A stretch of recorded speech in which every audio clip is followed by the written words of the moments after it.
नमस्कार दोस्तों, हिस्ट्री गुरु में आपका स्वागत है। मैं आपके सामने एक बार फिर पौराणिक किस्सा लेकर उपस्थित हूँ।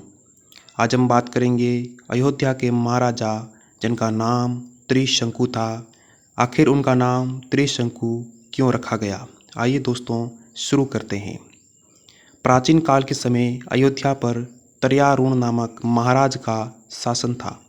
उनके पुत्र का नाम सत्यव्रत था। एक बार सत्यव्रत ने अपनी इंद्रियों के वशीभूत में आकर एक ब्राह्मण पुत्र वधू का अपहरण कर लिया। इससे ब्राह्मण समाज रुष्ट व कुपित हो उठा। उन्होंने तत्काल इस अत्याचार की सूचना महाराज को दी।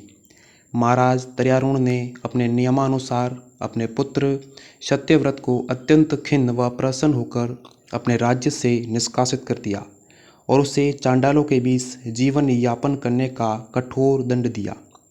दंडित राजकुमार अयोध्यापुरी को त्याग कर चांडालों के बीच रहने लगा।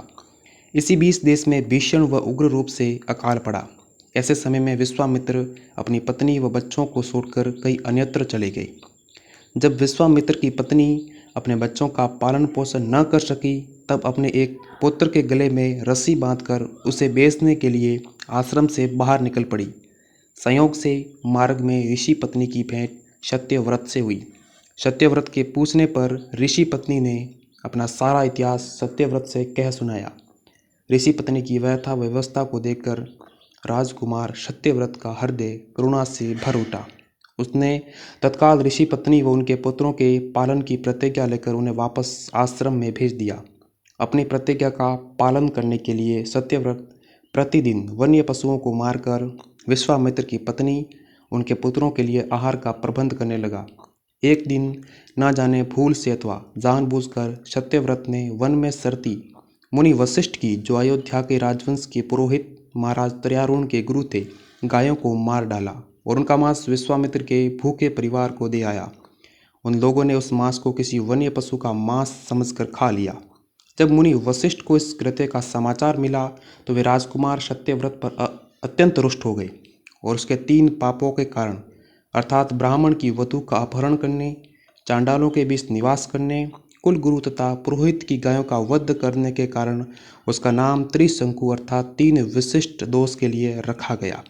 जब विश्वामित्र यात्रा से लौटे और अपनी पत्नी व पुत्रों के अकाल के समय में सुख से निर्वाह करते देखा तो वे विस्मित रह गए।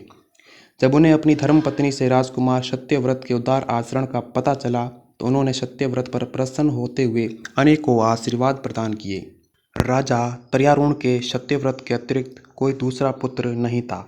इसी कारण वृद्धावस्था को प्राप्त होकर उन्होंने राजकुमार सत्यव्रत के अपराधों को क्षमा कर दिया और उसे वन से वापस बुला लिया। सत्यव्रत के अयोध्या आने पर तर्यारुण ने उनका राज्याभिषेक कर वन की ओर प्रस्थान किया।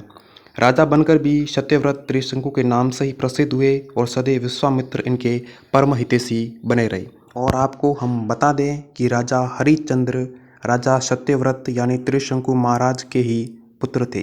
तो दोस्तों, यही थी आज की पौराणिक कहानी। अगर आपको ये कहानी अच्छी लगी हो तो हमारे चैनल को सब्सक्राइब करना ना भूलें और वीडियो को लाइक करें।